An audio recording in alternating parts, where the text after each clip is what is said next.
Tout ce qui intéresse Netanyahou, c'est de rester au pouvoir. Ouais. C'est la seule chose qui l'intéresse. Mettre en danger même Israël, les Juifs du monde entier, c'est pas son problème.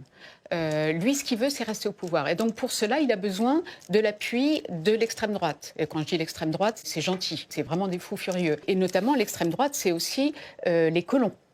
Or, les colons, ce qui est très intéressant, c'est que les colons ne se sont jamais remis d'avoir été chassés de Gaza en 2005. En effet, vous l'avez rappelé, par Ariel Sharon, qui a décidé de vider les colonies de Gaza.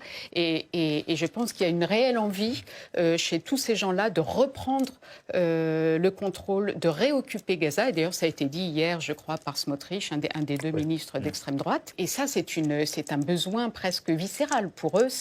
Et à n'importe quel prix, quel prix. Le prix humain n'a aucune importance. Mais c'est pas pour eux. C'est pas tout le gouvernement. C'est la branche ou la frange la plus extrémiste c'est la frange la plus extrémiste du gouvernement Netanyahou. Mais en même temps, on voit bien qu'il y a une espèce de tétanie.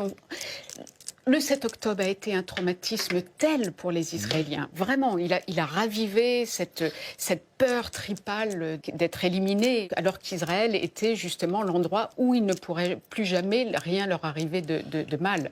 Et donc, si vous voulez, ils sont tétanisés, ils sont obsédés, et on peut les comprendre par la libération des otages. C'est ça qui est leur priorité, alors qu'ils voient bien, et c'est là où ça pourrait commencer à coincer un peu, ils voient bien, Netanyahou, pour la première fois, je crois, a dit récemment que la libération des otages n'était plus la priorité. La priorité, c'est de reprendre Gaza. Or, ça, pour la société israélienne, c'est grave, parce qu'ils veulent absolument récupérer leurs otages. On les comprend, c'est très important.